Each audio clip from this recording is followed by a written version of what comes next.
Hey folks, this is Jeff. I thought I'd shoot one more video on our installation of the Sinclair ground mount. It really wasn't that difficult other than the post, driving the post in the ground. That was a pretty difficult task, but we were able to get that driven in the ground, those posts, in a 10-hour day. And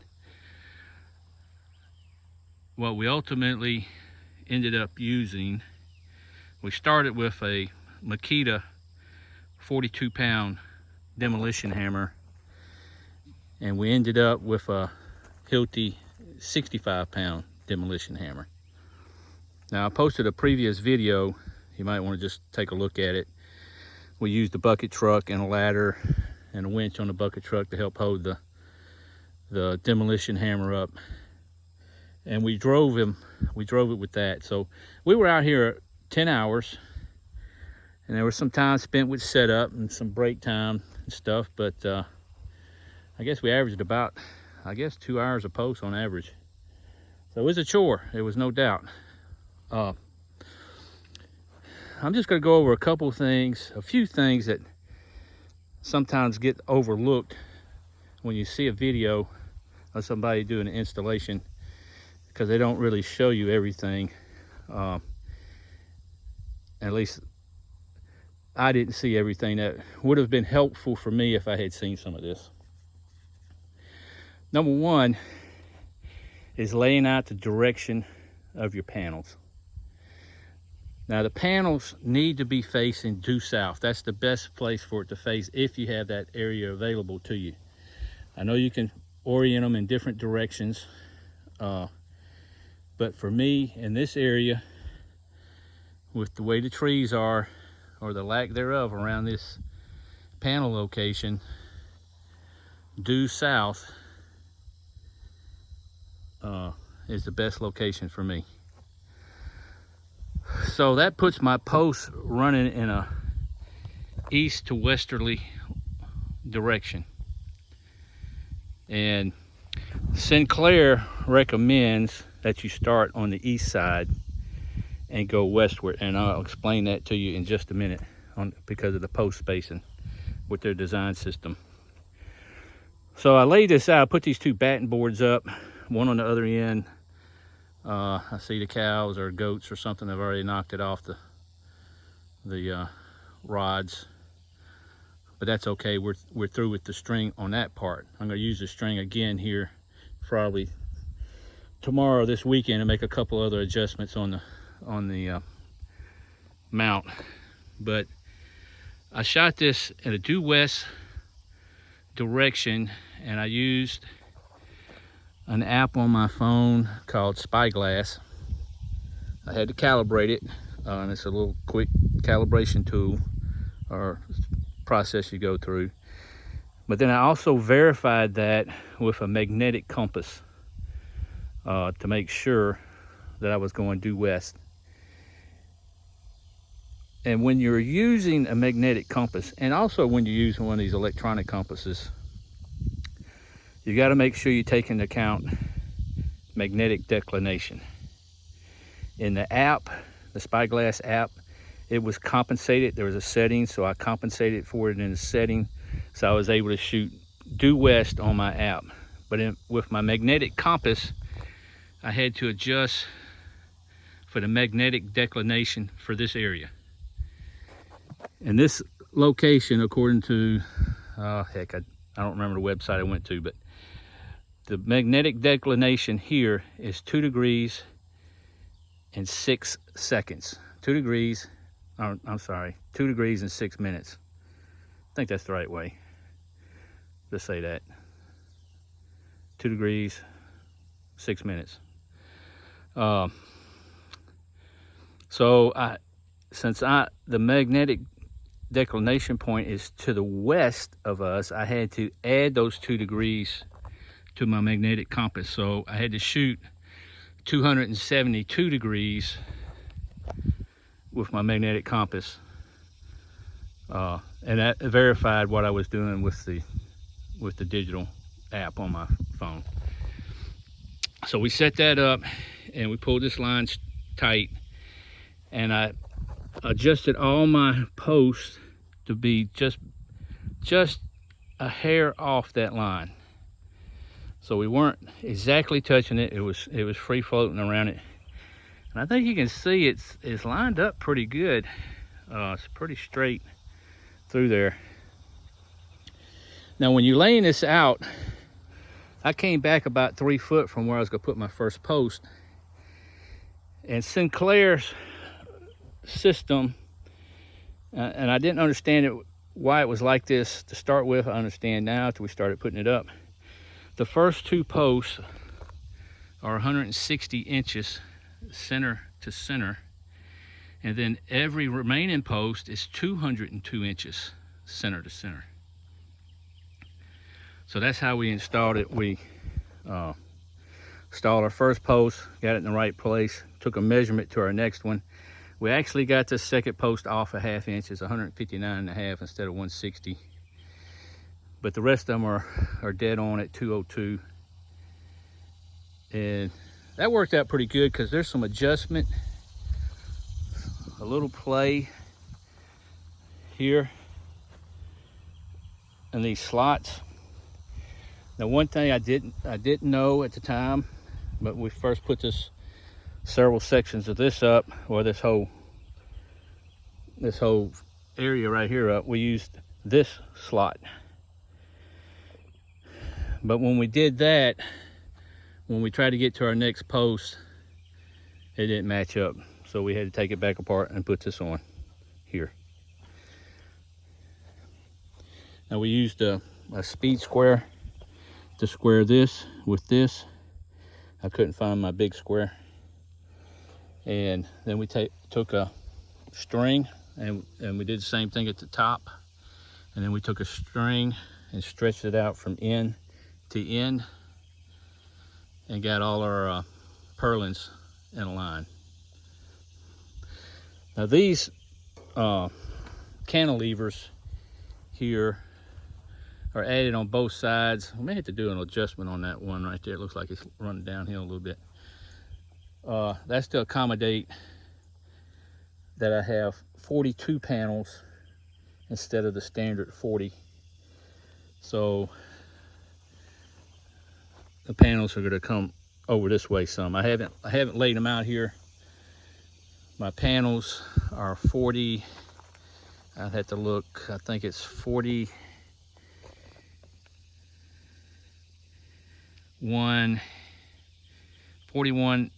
and 3/16 inches wide.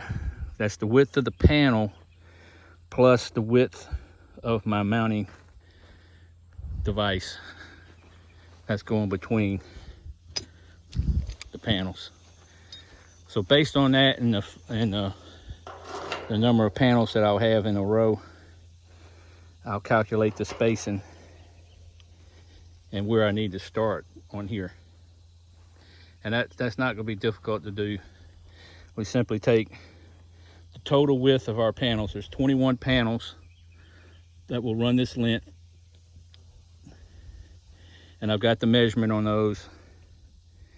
And I've got this total length here, which is, I just measured it 74 feet 7 3/4 inches. I'll subtract the total width of my panels with this mounting clip from that. Take that difference, divide it by 2, and then that number I will measure from here. And this is where my first panel will start, wherever that's at. My guess is it's going to be somewhere over here. And then we'll either cut the extra off or just leave it sticking out. I hadn't decided. But I do have a little bit more adjustment I want to make. It looks to me like I did not stretch the string across these girders. And off from a distance, it looked like one of them might be a little high, but there's some adjustment on this too. My remaining string is too short, so I can't stretch it across there right now. But there's some adjustment here. There's an adjustment there. If I have one that's angled off a little bit, I think I can loosen them up, loosen the bolts and kind of push it down. But we'll see. Might get to do that this weekend. Work is calling and I've got to go. We used some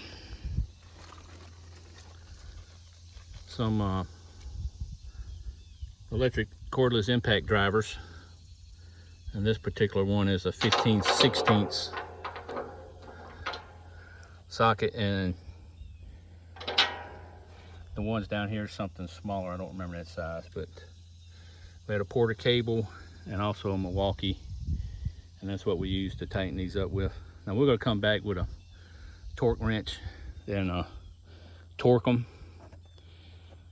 See right there, the cows have been inspecting our work. As I mentioned in the other video,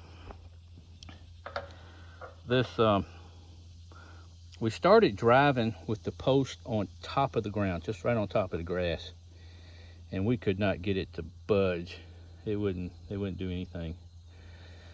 So we decided to dig down just a little bit, get past the grass and the hard crust there, because this has been laid out into a pasture for a long time and been getting a lot of tractor traffic and animal traffic on it. But anyway, once we dug down, I don't know, probably close to a foot. We didn't measure it. We set our post in, and then we started driving, and it drove very well until we hit a little harder material at probably the 5-foot mark down, and that took a good while to drive through the last 2 feet. But once we done that, it went well. It was just a long, hot day. Now as I mentioned, these first 2 posts are 160 inches, and that puts this purlin, and all these purlins that are down through here are all the exact same length. So that's what was a little confusing to me to start with. But this one's bolted here. I better get that and I'll be looking for it. And it bolted here. You see, we used every bit of that play here in this one. And then we overlapped one space here for the next purlin to splice on.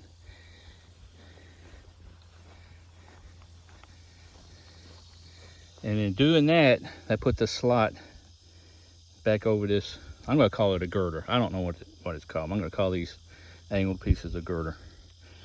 It bolted on there. When we were bolted further back the other way, it just wouldn't even work out.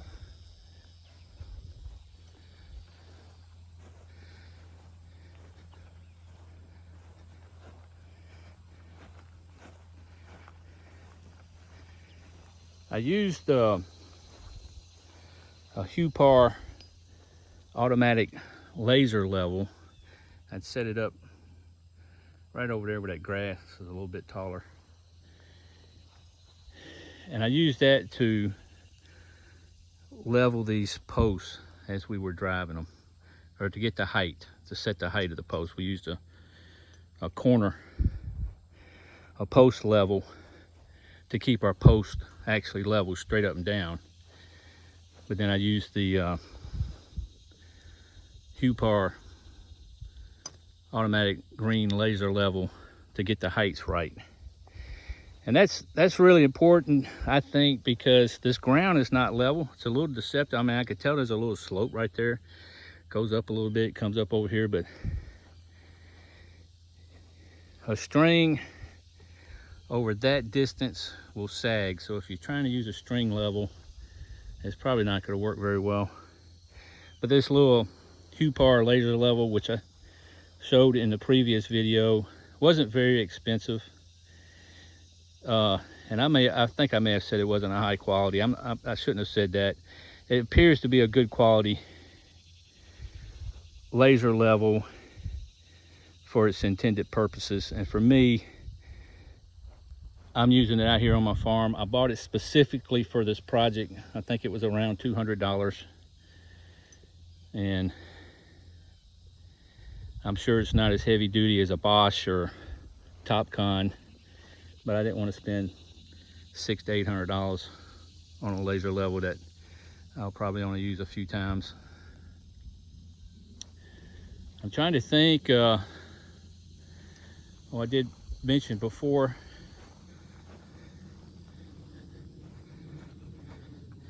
about driving. I had the top hat built that we set on top of these posts so we wouldn't deform them. And that top hat sat on here, and then the demolition hammer beat on the top hat, which beat these in. Now, the top hat had some tack welds on the inside where the welding shop had put them together and then welded the outside up. And but anyway, those dimples made an indentation here. That I dropped my socket. That top hat took a beating, pretty severe beating. And by the time we got to this last post, it was starting to crack at the welds. And when we got within a foot of the finished grade, it was just coming. All the welds were breaking. So we had to stop. And I got my neighbor over there, Mac. He's got a shop. He welded it back up for us so we could finish this out. And if you happen to read some of my books that I've written, I actually allude to him in my second book when I wrote the character for Mac the welder. I was thinking of my neighbor. He's a good guy.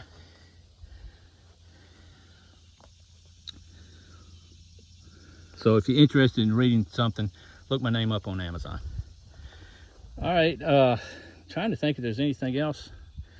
The bucket truck was very helpful. 12-foot ladder was very helpful for driving the post. 8-foot ladder and 6-foot ladder work well out here. This is probably 7 foot up there to that top purlin. We did use the tractor and the forks to help put that top purlin in place.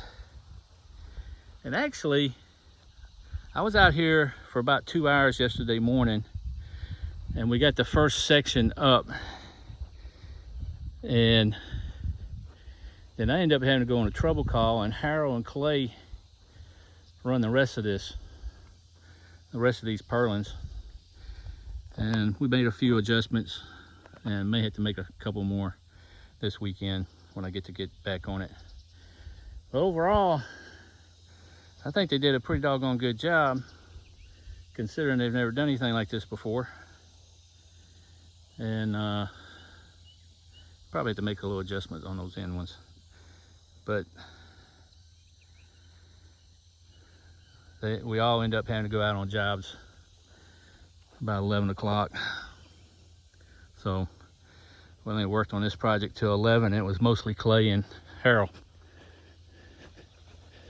Trying to think if there's anything else I need to mention to you, but I don't think there is.